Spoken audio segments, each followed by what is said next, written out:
माता लक्ष्मी कहती हैं, घर की ये 5 चीजें कभी दूसरों को नहीं देनी चाहिए। आज हम आपको मां लक्ष्मी की एक प्राचीन कथा सुनाने जा रहे हैं। इस कथा के माध्यम से आपको पता चल जाएगा कि एक स्त्री को अपने घर की कौन सी चीजें दूसरों को नहीं देनी चाहिए। जो भी स्त्री यह चीजें दूसरों को दे देती है, मां लक्ष्मी उसके घर को छोड़कर चली जाती है। इसीलिए दोस्तों, आप इस कथा को पूरा जरूर सुने, क्योंकि आधा अधूरा ज्ञान घातक होता है। जो भी इस कथा को पूरा सुनता है, मां लक्ष्मी उसकी झोली खुशियों से भर देती है। तो चलिए बिना देरी किए आपको वह प्राचीन कथा सुनाते हैं। दोस्तों, पूर्व काल की बात है। मध्य देश में एक अत्यंत शोभायमान नगरी थी। उस नगरी में एक सुकन्या नाम की स्त्री अपने पति और सास ससुर के साथ निवास करती थी। सुकन्या एक पतिव्रता नारी थी, जो सत्य धर्म का पालन करने में तत्पर और गृह कार्य में दक्ष थी। सुकन्या का स्वभाव अत्यंत दयालु था। वह सदैव दूसरों की सहायता किया करती थी। सुकन्या का पति संजय एक वैश्य था। उसकी अनाज की एक दुकान थी। वह बाजार में लोगों की जरूरत की चीजें बेचा करता था। सुकन्या अपने पति से बहुत अधिक प्रेम करती थी। वह अपने पति को ही परमेश्वर मानकर उसकी सेवा करती थी। सुकन्या नित्य पति से पहले जागती थी, अपने घर का आंगन को स्वच्छ करती थी, फिर रंगोली बनाकर आंगन की सजावट करती थी। उसके बाद वह अपने घर को स्वच्छ करती, फिर स्नान आदि कार्य संपन्न करके वह तुलसी को जल देती थी और देवी देवताओं का पूजन करती थी। इस प्रकार से वह रोज अपने नित्य कर्म करती थी। सुकन्या ने कभी किसी का अनादर नहीं किया। वह सभी के साथ मधुर वाणी में बातें करती थी। सभी लोग सुकन्या को देखकर कहने लगे थे कि यह तो साक्षात लक्ष्मी के समान गुणों वाली स्त्री है। यह अपने परिवार का कितने अच्छे से ख्याल रखती है। इसके अलावा सुकन्या दान धर्म करते समय कभी अपने हाथ पीछे नहीं खींचती थी। उसके द्वार पर जो भी याचक आता, वह उसे दान दिए बगैर नहीं भेजती थी। उसके द्वार से कोई खाली हाथ नहीं जाता था। जो भी भूखा उसके द्वार पर आता तो वह भरपेट भोजन करके ही लौटता था, जिससे उसके द्वार पर आए हुए सभी याचक अत्यंत प्रसन्न होकर उसे आशीर्वाद देकर लौट जाते थे। इतना ही नहीं, सुकन्या अपने पड़ोसियों की भी सहायता करती थी। उसके पड़ोस में जो भी गरीब और दुखी लोग रहते थे, उन्हें भी वह नित्य भोजन दिया करती थी।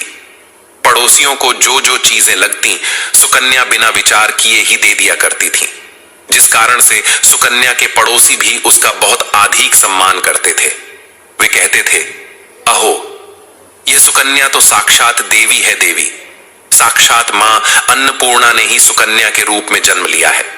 लोग जब भी सुकन्या की प्रशंसा करते तो वे सभी उसके विषय में अच्छी बातें ही कहते, लेकिन लोगों की बातें सुनकर भी सुकन्या ने कभी घमंड नहीं किया। वह उन सभी को आदर और सम्मान से ही बातें किया करती थी। फिर एक दिन की बात है, सुकन्या की एक पड़ोसन उसके घर पर आती है। सुकन्या उसका स्वागत करती है और बड़े प्रेम से उसे कहती है, हे बहन, हमारे घर में तुम्हारा स्वागत है। आज किस कारण से तुम्हारा मेरे घर पर आगमन हुआ है? यदि कोई वस्तु चाहिए तो मुझसे मांग लो, मैं तुम्हारी अवश्य मदद करूंगी। सुकन्या की पड़ोसन कहती है, हे सुकन्या बहन, आज मेरे घर पर बहुत से रिश्तेदार आए हैं। उनके लिए मैं भोजन बना रही हूँ, इसीलिए मैं तुम्हारे पास रोटी बनाने के लिए चकला बेलन और तवा मांगने आई हूँ। यदि तुम कुछ समय के लिए मुझे चकला बेलन और तवा दे दोगी तो बड़ी कृपा होगी। मैं काम हो जाने के बाद तुम्हें जल्दी ही लौटा दूंगी। सुकन्या कहती है, हे बहन, इसमें क्या बड़ी बात है? अभी मुझे चकला बेलन की आवश्यकता नहीं है, इसीलिए तुम मेरा चकला बेलन और तवा ले जा सकती हो। रुको, मैं अभी तुम्हें लाकर देती हूँ। फिर सुकन्या रसोई घर में जाती है और रसोई घर से चकला बेलन और तवा लाकर उस पड़ोसन को देती है। तब पड़ोसन कहती है, हे बहन, तुम्हारा बहुत बहुत धन्यवाद। आज तुमने मेरा काम सफल कर दिया। मैं अपने मेहमानों को भोजन कराकर तुम्हारा चकला बेलन जल्दी से लौटा देती हूँ। सुकन्या कहती है, हे बहन, चिंता की कोई बात नहीं है।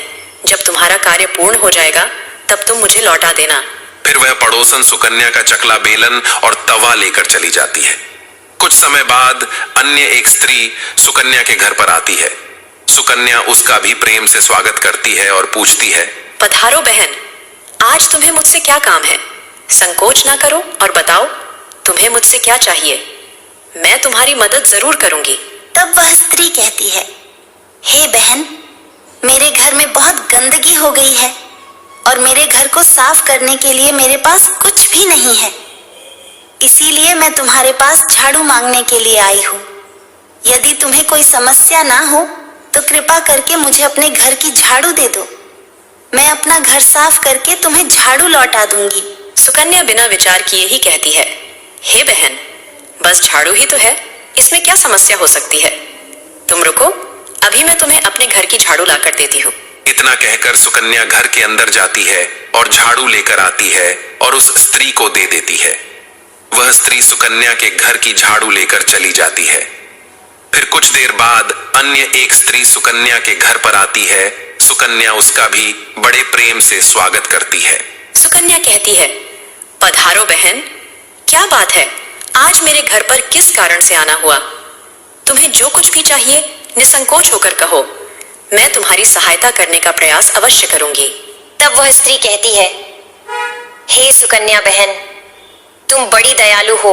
मैंने तुम्हारे बारे में बहुत सुना है और तुम सभी की मदद करती रहती हो। इसीलिए मैं तुम्हारे पास एक छोटी सी मदद मांगने के लिए आई हूँ। सुकन्या कहती है, हे बहन, संकोच ना करो, तुम्हें जो कुछ भी चाहिए मांग लो। यदि मेरे बस में होगा तो मैं मना नहीं करूंगी, मैं तुम्हारी सहायता अवश्य करूंगी।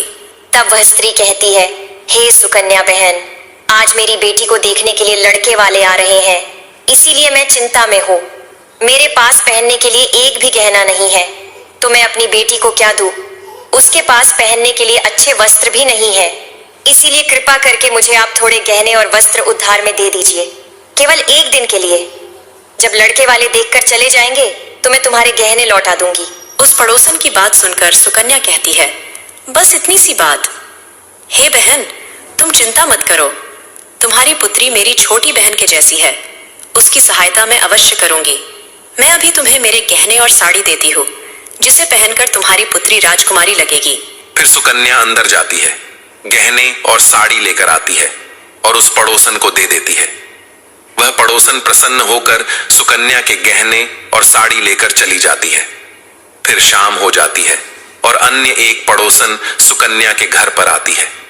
सुकन्या उसका भी बड़े प्रेम से स्वागत करती है और कहती है, पधारो बहन, आज किस कारण से मेरे घर पर आना हुआ? बताओ, मैं तुम्हारी किस प्रकार से सहायता कर सकती हूँ? तुम्हें जो कुछ चाहिए निसंकोच होकर कहो, मैं तुम्हारी मदद जरूर करूंगी। वह पड़ोसन कहती है, हे सुकन्या बहन, तुम बड़ी दयालु हो और तुम सभी की मदद करती हो, इसीलिए मैं तुम्हारे पास आई हूँ।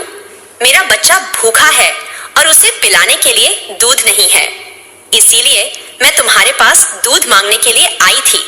अगर थोड़ा सा दूध मिल जाता तो बड़ी कृपा होती। सुकन्या कहती है, अरे बहन, इसमें कौन सी बड़ी बात है, लो अभी मैं तुम्हें दूध दे देती हूँ। सुकन्या रसोई घर में जाती है और थोड़ा सा दूध लेकर आती है और उस पड़ोसन को दे देती है। वह पड़ोसन प्रसन्नता से उस दूध को लेकर चली जाती है। इस प्रकार से सुकन्या अपने सभी पड़ोसियों की मदद कर देती है और प्रसन्न होकर घर का काम करने में लग जाती है। फिर रात होते ही उसका पति घर पर लौट आता है।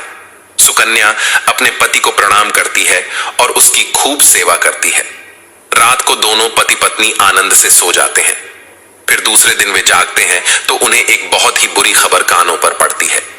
एक आदमी दौड़ते हुए सुकन्या के घर पर आता है और सुकन्या के पति से कहता है, हे भाई, कल रात को किसी ने आपकी दुकान लूट ली है, सारा माल गायब है।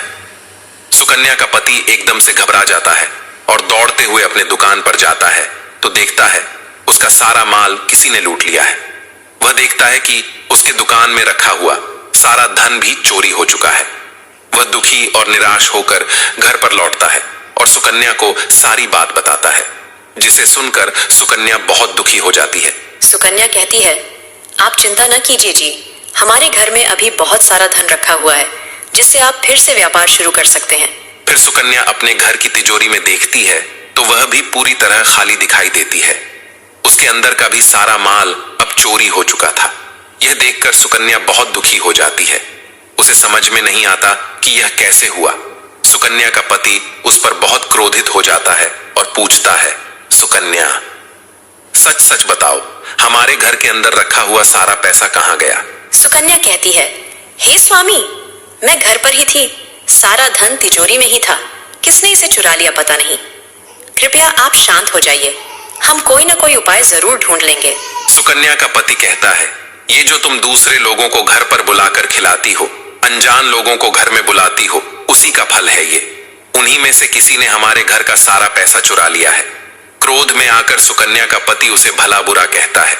सुकन्या की सास भी उसे बहुत कोसती है और कहती है, तुम ही इन पड़ोसियों को घर की चीजें देती रहती हो, बिना सोचे किसी की भी मदद कर देती हो। उन्हीं में से किसी ने सारा पैसा चुरा लिया है। घर के सभी लोग सुकन्या को भला बुरा कहने लगते हैं। फिर सुकन्या अपने पति को दिलासा देते हुए कहती है, हे नाथ, मैंने मेरे कुछ गहने हमारी पड़ोसन को दिए हैं, मैं उसके पास से गहने लेकर वापस आती हूँ।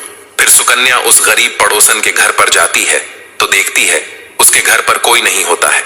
वह स्त्री भी घर छोड़कर सुकन्या के गहने लेकर भाग गई होती है।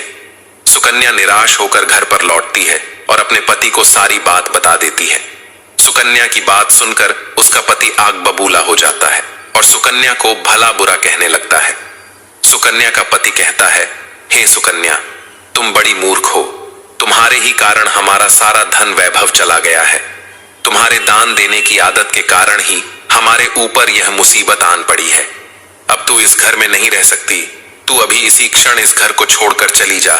सुकन्या कहती है, हे नाथ, आपके सिवा मेरा इस दुनिया में कोई नहीं है, मैं आपको छोड़कर कहाँ जाऊं। सुकन्या का पति कहता है, तू कहीं पर भी जा, लेकिन अब इस घर में तू नहीं रह सकती। तेरे ही कारण मेरा सब कुछ बर्बाद हो गया है। तू इस घर में रहेगी तो बचा कुचा सब नष्ट हो जाएगा। सुकन्या अपने पति को हाथ जोड़कर विनती करने लगती है, हे स्वामी, ऐसा ना कहिए, मैंने कोई अपराध नहीं किया है। आपके बगैर मैं जीवित नहीं रह सकती। मुझ दासी को आप घर से मत निकालिए। लेकिन सुकन्या का पति उसकी एक नहीं सुनता है और उसे अपने घर से धक्के मारकर निकाल देता है और कहता है, अब तू इस घर से चली जा और लौट कर मत आना। चाहे तो किसी नदी में कूदकर अपनी जान दे दे, लेकिन अब तू इस घर में मेरे साथ नहीं रह सकती। फिर सुकन्या दुखी होकर रोते हुए अपने पति के घर को छोड़कर चली जाती है। चलते चलते सुकन्या माता लक्ष्मी के मंदिर में जाती है और माँ लक्ष्मी से प्रार्थना करते हुए कहती है, हे माँ, मैंने ऐसा कौन सा पाप किया है जो मेरी ऐसी दशा हुई है। हे माँ लक्ष्मी, मैं तो नित्य आपकी पूजा करती थी, फिर भी आपने मेरा घर क्यों छोड़ा। कृपया मुझे बताओ माँ, मैंने ऐसा कौन सा अपराध किया जो आप मुझसे रूठ गई हो। फिर सुकन्या वहीं पर बैठकर सोचने लगती है, यदि मेरे पति मेरा स्वीकार नहीं करेंगे तो मैं जीवित रहकर क्या करूं। यदि मेरे ही कारण मेरे पति की दुर्दशा हुई है तो मुझे जीवित रहने का कोई अधिकार नहीं है। इतना सोचकर सुकन्या अपने प्राण देने के लिए नदी की तरफ जाने लगती है।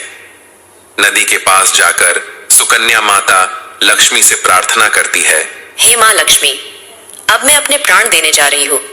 यदि मेरे द्वारा तुम्हारी पूजा में कोई कमी रह गई हो तो मुझे माफ करो। मैं अपने पति के बगैर जीवित नहीं रह सकती, इसीलिए अब मैं इस नदी में कूदकर अपने प्राण दे दूंगी। इतना कहकर सुकन्या नदी में कूदने ही वाली होती है कि साक्षात माँ लक्ष्मी उस स्थान पर प्रकट हो जाती है। माँ लक्ष्मी सुकन्या से कहती है, रुक जाओ सुकन्या, रुक जाओ पुत्री, तुम यह क्या कर रही हो। सुकन्या आंखें खोलकर देखती है कि साक्षात माँ लक्ष्मी उसके सामने खड़ी है। माँ लक्ष्मी के दर्शन करके सुकन्या बहुत प्रसन्न हो जाती है और माँ को बारंबार नमस्कार करते हुए कहती है, हे माँ लक्ष्मी, मुझे क्षमा करो, मैं बहुत बड़ा पाप करने जा रही थी। देवी लक्ष्मी कहती है, हे सुकन्या, मनुष्य को स्वयं अपने प्राण नहीं लेने चाहिए, यह महापाप है। ईश्वर ने जो शरीर प्रदान किया है उसे ऐसे नष्ट नहीं करना चाहिए। सुकन्या कहती है, हे माँ, मैं विवश हूँ, मेरे पति ने मेरा त्याग किया है और स्त्री को अपने पति को छोड़कर नहीं रहना चाहिए। मैं अपने पति को छोड़कर जीवित नहीं रह सकती, इसी कारण से अपने प्राण देने जा रही हूँ। देवी लक्ष्मी कहती है, हे सुकन्या, मैं सब कुछ जानती हूँ और यह भी जानती हूँ कि तुम्हारे पति ने तुम्हारा त्याग क्यों किया है। ये सब तुम्हारी ही भूल के कारण हुआ है। तुमने अनजाने में कुछ ऐसा चीजों का दान किया था जिस कारण से मुझे तुम्हारा घर छोड़कर जाना पड़ा। जो भी स्त्री अपने घर की इन चीजों को दूसरों को दे देती है, उनके घर में मेरा वास नहीं होता है। मैं उन वस्तुओं के साथ ही उनका घर छोड़कर चली जाती। तब सुकन्या कहती है, हे माँ, ऐसी वह कौन सी वस्तुएं हैं, कृपया आप मुझे बताइए, मैंने कौन सी वस्तुओं का दान किया जिस कारण से आपने मेरे घर का त्याग किया है। देवी लक्ष्मी कहती है, हे पुत्री, अब तुम ध्यान से सुनो। मैं तुम्हें उन चीजों के बारे में बताती हूँ जो किसी भी स्त्री को दूसरों को नहीं देनी चाहिए। इन चीजों का दान करने पर मैं उस घर को छोड़कर चली जाती हूँ। हे सुकन्या, सबसे पहली वस्तु है चकला बेलन और तवा। किसी भी स्त्री को अपने घर का चकला बेलन और तवा कभी दूसरों को नहीं देना चाहिए। रसोई घर में इन वस्तुओं का महत्व सबसे अधिक होता है। इन वस्तुओं की पवित्रता सदैव ही बनी रहनी चाहिए। इन्हीं वस्तुओं से भगवान विष्णु को प्रसाद बनाया जाता है और तवे पर बनी पहली रोटी भी गाय को खिलाई जाती है। इसीलिए इन वस्तुओं को हमेशा स्वच्छ और शुद्ध रखना चाहिए। दूसरों को देने पर ये अपवित्र हो सकती है और फिर इनका उपयोग करना अशुभ फल प्रदान करता है। इसीलिए सुकन्या, तुमने अपने रसोई घर के चकला बेलन और तवा अपनी पड़ोसन को देकर पहली सबसे बड़ी भूल की है। आगे माँ लक्ष्मी कहती है, हे सुकन्या, अब तुम दूसरी वस्तु के विषय में सुनो। तुमने अपनी पड़ोसन को अपने घर में रखी हुई झाड़ू ही दे दी। जिस वस्तु में मेरा सदैव वास होता है, जो वस्तु मुझे सबसे अधिक प्रिय है, तुमने उसे ही दूसरे को दे दिया, तो फिर मैं तुम्हारे घर में कैसे ठहरती। हे सुकन्या, जो स्त्री अपने घर की झाड़ू दूसरों को दे देती है, मैं उसके घर को त्याग देती हूँ। झाड़ू से घर की स्वच्छता की जाती है और जहाँ पर स्वच्छता होती है उसी स्थान पर मेरा वास होता है। ध्यान में रखना सुकन्या, घर में झाड़ू को हमेशा छिपा कर रखना चाहिए। झाड़ू पर बाहरी व्यक्ति की दृष्टि भी नहीं पड़नी चाहिए। झाड़ू एक अत्यंत पवित्र वस्तु है। इसे पैर नहीं लगाना चाहिए और इससे कभी विष्ठा आदि प्रकार की गंदगी साफ नहीं करनी चाहिए। माँ लक्ष्मी कहती है, हे सुकन्या, अब तुम तीसरी वस्तु के विषय में सुनो, जो एक स्त्री को कभी दूसरों को नहीं देनी चाहिए। वह वस्तु है आभूषण। एक स्त्री को अपने आभूषण कभी अन्य महिला को नहीं देने चाहिए। मैं सदैव ही आभूषणों में वास करती हूँ। स्त्री के 16 श्रृंगार में गहनों का बहुत अधिक महत्व होता है। एक विवाहित स्त्री को अपने आभूषण कभी अन्य स्त्री को पहनने के लिए नहीं देने चाहिए। जो स्त्री अपने आभूषण अन्य स्त्रियों को देती है, उसके जीवन में दुर्भाग्य आता है। हे सुकन्या, अब मैं तुम्हें चौथी वस्तु के विषय में बताती हूँ। किसी भी मनुष्य को शाम हो जाने के बाद कभी सफेद रंग की वस्तुओं का दान नहीं करना चाहिए, किंतु तुमने शाम के समय दूध का दान किया था। शाम को दूध का दान करने से जीवन में दुर्भाग्य आता है। शाम को सफेद रंग की चीजें दान करने से मनुष्य के जीवन में अशुभ काल आता है। माँ लक्ष्मी कहती है, हे सुकन्या, अब मैंने तुम्हें उन सभी वस्तुओं के बारे में बता दिया है जिनका कभी दान नहीं करना चाहिए। ये वस्तुएं कभी दूसरों को उधार में अथवा उपयोग के लिए नहीं देनी चाहिए। सुकन्या कहती है, हे माँ लक्ष्मी, मुझसे बड़ी भूल हो गई। मैं इन बातों से अनजान थी। कृपया मुझे क्षमा करो और अब मुझे प्रायश्चित करने का उपाय बताओ।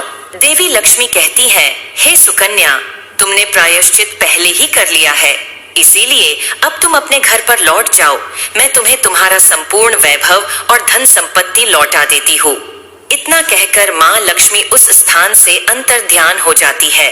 फिर सुकन्या भी माँ लक्ष्मी को धन्यवाद करती है और उस स्थान से घर की तरफ जाने लगती है। तभी उसका पति ढूंढते हुए उसी की तरफ आ रहा होता है।